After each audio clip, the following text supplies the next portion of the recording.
Hello and welcome to another one of my videos. In today's video you're in for an absolute treat. There's not many days I'm going to show you coins like this. I feel like this may even be one of my best videos. I'll start off with the big guns. As you can see, this is being cleaned. Does that bother me in the slightest? No. This is a very old coin. It's an 1836 8 escudos. It's a shame about the cleaning. It's close to 200 years old, and the actual coin is actually very good if you take the cleaning away. This would be a gem in a lot of people's collections regardless, due to the age, the rarity and the condition of the coin. I think this is absolutely wonderful, and as soon as I saw it go up at auction, I was like, I have to own that. Now, not own it in the sense I'm a little dragon in a cave with loads of gold coins. In the sense of I'm a custodian of coins. I've never had one of these in before. I bid a lot. I got it cheaper than I bid, put it that way. In terms of price, I think this is worth about £2 personally. Now I'm going to be doing some more digging. There's going to be some people going, oh no, it's not worth £2, but you get these in this condition that aren't cleaned, they go for big money. Let's try and zoom in. Look at that. It's a shame. It is a shame about the cleaning. But you look at the lettering, look at the hairline, it's decent. This side, decent. Again, shame about the cleaning. That is what it is. But I'm absolutely ecstatic to have this coin in my possession at the moment. I think it is an absolutely beautiful coin. Right, where do we start? Let's start with some bad. This came in today. This is a ruined proof. It's been handled. Now I'm in an R-ing because I can't quite work out if this can be restored. I'm not sure. I've had coins like this in the past that have been restored. Of course they don't get 70s. I paid spot for this due to the condition. I'll most likely sell it for bullion plus charge for the box. I think that's where I'm at. Let's flip it over. I can't work out if they are scratches or finger brushes. I think they're finger marks, and if they are finger marks, it can be restored. I can't figure it out myself. That's not to try and sell it. This will be going cheap regardless, but it's a real shame.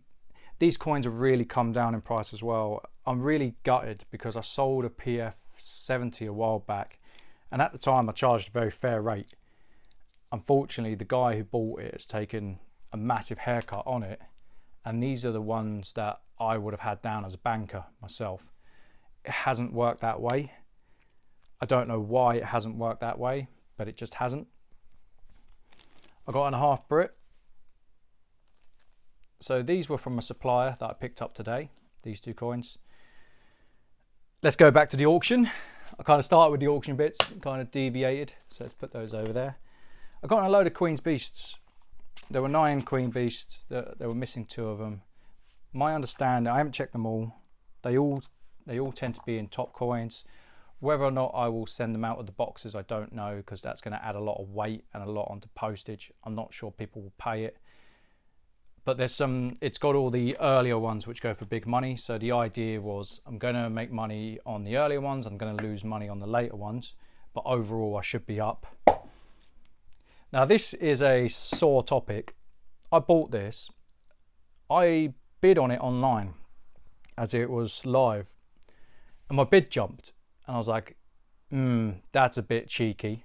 I was going to put in a scathing email to them, but I saw the rest of the auction out and I was like, hang on, I don't think it's as bad as made out. I reckon I'll make a tiny bit on this, but I paid certainly more than I wanted to, that's for sure. The reason I didn't put in a scathing review is because I got these two. These two came in under spot by a fair whack. So I've offered these out to a gentleman. I've said to him I want spot plus 3% posted. I think that's a price where we can both win on. at that price, I'm making a small fortune. I'm not gonna beat around the bush. I feel sorry for the seller. He had a rough day. That is what it is. I can't help that. Had he come to me, I would have paid him more, in all honesty. Shout out to Chards. It's not a company I really use, but they have a good team. I won. Now this was a bit of a weird one. I bid on a lot and it didn't really say what was there. It just said it was an American coin and there was some other bits in. I reckon I'm going to break even on that. I'll show you the other bits. I don't want to knock the camera over. There were some other decent bits in there, including silver. So there was a Vivid Regina, that's Cooper nickel. Cooper nickel. Cooper nickel. Stamp covers, Cooper nickel. Now this one here might do okay. It's Cooper nickel, but this is a sought after coin. There's already a gentleman who's shown his interest. And then there was a load of other odd bits with it and some stamp covers. It's not worth anything. I'll just bundle these up and probably auction them. I'll split it from the $5. There was this, which is an ounce of silver. You know, that's probably going to be spot plus a little bit. There was this is an ounce of silver. That a collector would buy that. This is Cooper nickel. Cooper nickel.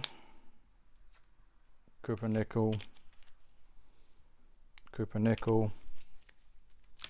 And I believe there was, yeah, one last silver coin. So I think I'll break even. That's okay. You can't win on everything in an auction. How many times have I come back from auction and I've said, you know what, I've taken a gamble, I've made good money. Unfortunately on this occasion, I'm working for free. That's okay. That is okay. You got to take the good with the bad. There was two of these in with it as well. So this is the JFK 30-year tribute. They're both 1964. One is better than the other, $half. I need to check. I believe these are 90% off the top of my head. I should know, it's my job. I can't remember. I think they're 90%. If not, they'd be 40% or 50%. So that was that little bundle. Not my smartest play, but it's okay. Oh, this is nice. This is a quarter platinum eagle from the year 2000. I'm slapping 250 on this. It's a nice little coin. They do go for the premium. I've sold them in the past. They've done okay. There was a gentleman up in one of the Scottish Islands. He had a load of proof PF70s. I just couldn't offer him what I thought they were worth. I told him to send them to auction. I thought that was the best solution for him. I was looking at it, it was right before I got sick, so it would have been around the tax season. And I said to him, I was like, I need to preserve my cash. I can't be spending it at the moment. I hope he did well. I hope he got the money he deserved for them, because he had some real beauties. I would have loved to have bought them. I just couldn't stump up the cash at the time. 2017 Proof Krugerrand quarter. So this went cheap. This went really cheap. I sold one of these in the past, and this shows how some coins just don't make the grade. Again, I feel so shitty about this because I slapped 600 quid on it when it came out. At the time, it was fair value. In terms of this, it's probably worth about 450 at most at the moment.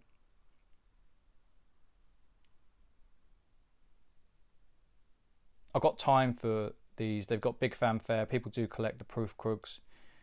There's a lot of South African expats in the UK who would buy this. And there's also just Krugerrand enthusiasts who would buy this.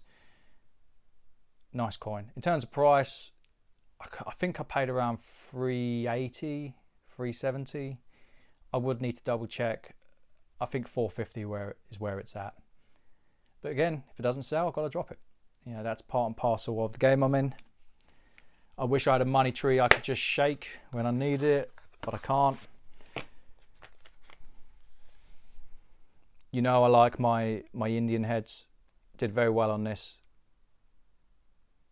There was a $10 Indian head It didn't even sell. It went for on the spot. I just couldn't put my bid in on time. I was trying to work it out, and I said to a couple of people, I was like, I feel, you know, when you play sports and you're a yard slower. That's how I felt at this auction. I am getting there. You know, today I went outside. It was probably the first time in a long time I've walked outside my house for 5k and not wanted the ground to swallow me up. So there is signs of improvement. And last but not least,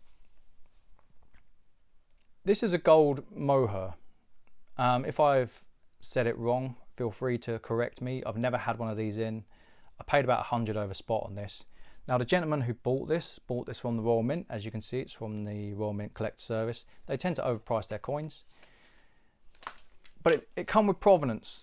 So it even came with how much he paid. He hasn't done well on this. So $8.90 he's paid. And that was only 18 months ago.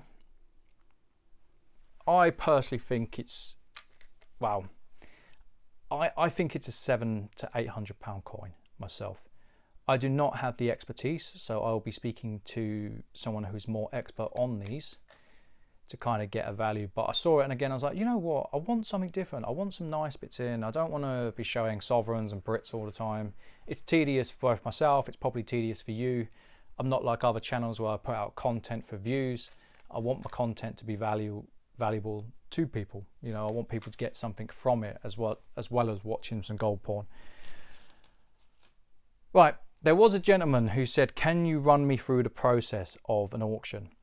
I wasn't going to do it on this because I knew the video would take 10 to 12 minutes.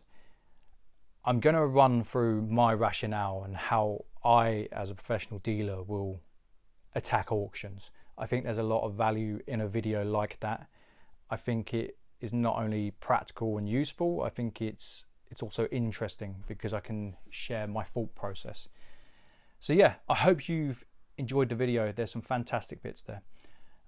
And I will see you on the next one. Take care, guys. Bye.